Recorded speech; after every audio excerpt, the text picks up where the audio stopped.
Morning students, welcome again to the online session of history class 9th.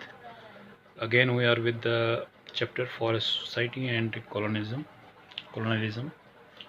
तो कल हमने कुछ पॉइंट्स डिस्कस किए थे रिगार्डिंग द चैप्टर, जिसमें हमने डिफॉरेस्टेशन की डेफिनेशन पढ़ी थी। डिफॉरेस्टेशन क्यों होती है, किन कारणों से होती है, उसमें हमने कुछ पॉइंट्स डिस्कस किए थे, जिसमें वाई डिफॉरेस्टेशन इज़ डन, उसके इम्पैक्ट्स क्या होते हैं।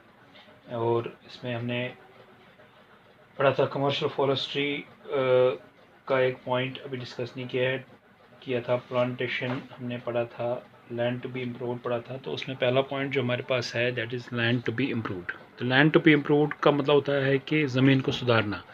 तो ज़मीन को सुधारेंगे कैसे हम, कि उस पर जो जंगल है उनको काटेंगे, काट के उन पर नई पैदावार लगाएंगे, कुछ नई क्रॉप्स को डालेंगे, बोएंगे या उसमें रहेंगे, उसी को बोलते हैं land to be improved. Land to be improved जैसी वो नेचुरली थी उससे एक स्टेप आगे उसको बढ़ना।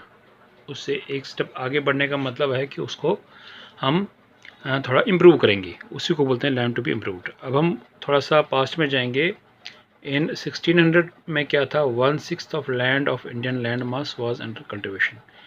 तो 1600 में छठा हिस्सा जो भी इंडियन लैंड मास था, क्योंकि 1600 में अगर देखेंगे तो पाकिस्तान, बांग्लादेश वगैरह सब इंडिया का ही पार्ट थे। तो ये 1/6 जो है काफ़ी बड़ा हिस्सा हो जाता है। अगर हम 1600 की बात करें तो वो कल्टीवेशन के अंदर था। बाकी जो हिस्सा था उसमें लोग रहते थे, या उसमें नदियाँ थी, माउंटेन्स थे, या और भी कुछ चीज़ें रही होंगी उस टाइम पे। लेकिन 1/6 ऑफ लैंड जो था वो इंडियन लैंड मास का वो खेती बाड़ी के अंडर आता था। लेकिन अब की बात अगर करें हम प्रेजेंट एरा की, तो half of the land mass is under cultivation. तो आधा हिस्सा, लगभग आधा हिस्सा जो है वो इंडिया का जो है लैंड का, वो कल्टीवेशन के अंदर है। इसमें आप देख सकते हो कि तब से 1600 से आज तक कितनी डिफॉरेस्टेशन हुई है, कितने जंगल हमने काटे होंगे, कि सिर्फ आधा हिस्सा ही जब आधा हिस्सा कल्टीवेशन में है तो आधा हिस्सा में क्या है, नदियां हैं, ये पहाड़ हैं, लोग रहते भी हैं। तो अब बचा के हिस्सा, मतलब कि बिल्कुल कम हिस्सा जो है हमारी जो लैंड मास का है वो जंगलों के अंडर है, जिसमें फॉरेस्ट्स हैं। लेकिन बिकॉज ऑफ दिस डिफॉरेस्टेशन सिर्फ आधा हिस्सा बच गया है हमारे लैंड का, हमारी कंट्री के लैंड का, जिसमें लोग भी रहते हैं, जिसमें नदियाँ भी हैं, जिसमें पहाड़ भी हैं और जिसमें फॉरेस्ट भी हैं। तो बहुत कम हिस्सा है जो जंगलों के अंडर है। तो अब हमारे पास रीजंस क्या थे लैंड टू बी इम्प्रूव्ड के, डिफॉरेस्टेशन के रीजंस क्या हुए हमारे पास। Population, increase demand of food grains. जब पॉपुलेशन बढ़ती गई तो खाने की ज़रूरत भी बढ़ती गई, खाने की ज़रूरत बढ़ती गई तो हमें ज़्यादा लैंड कल्टीवेशन में यूज़ करना पड़ा, क्रॉप्स के लिए यूज़ करना पड़ता, फसलें उगाने के लिए यूज़ करनी पड़ी। तो उसके लिए हमें क्या करना पड़ा, डिफॉरेस्टेशन करनी पड़ी। तो जब डिफॉरेस्टेशन करनी पड़ी तो नॉर्मली जंगल ख़त्म हो जाएंगे।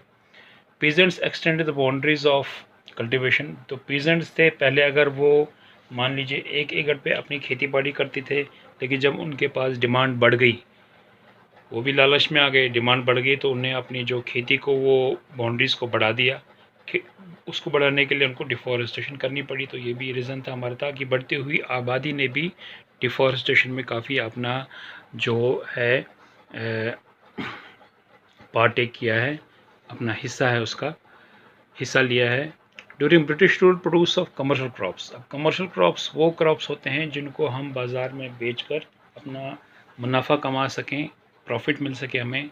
जैसे जूट है, शुगर है, वीट है, कॉटन है, ये सब कमर्शियल क्रॉप्स में आते हैं। अब जब जूट बनेगा तभी जूट से आप सकते हैं बैग्स बनते हैं, बहुत सारी चीज़ें जूट से बनती है, छोटे छोटे घर बन जाते हैं, अलग अलग क्राफ्ट्स बनते हैं जूट से। तो ये सब चीज़ें, फर्नीचर में जूट का यूज़ होता है। तो ये सब चीज़ें कहाँ से आएंगी, ये सब चीज़ें आएंगी पेड़ों से। तो पेड़ों से जब जूट निकलेगा तो हमें, जब हम जूट की पैदावार ज़्यादा लगाएंगे तो नए ज़्यादातर चीज़ें बना सकते हैं हम, हमारा प्रॉफिट होगा। शुगर है, वीट है, कॉटन है, ये सब कमर्शियल क्रॉप्स हैं जिनको हम बेचकर मुनाफा कमा सकते हैं। तो कॉटन से कपड़े बनेंगे, तो आप ज़्यादा देखते हैं जो फॉरेन कंट्रीज़ में कॉटन का ज़्यादा यूज़ होता था। तो ब्रिटिश रूल में क्या करते थे, हमें यूज़ करते थे हमारे इसको हमारी ज़मीन को, हमारे फॉरेस्ट को काट के ये अपना मुनाफा कमाते थे और इन कमर्शियल क्रॉप्स को ये यूज़ करते थे। उसकी सेहत ये क्या बनता था, ये इंडस्ट्रियल रॉ मटेरियल भी बनता था हमारे क्रॉप्स के लिए, सॉरी वहाँ के लोगों के लिए।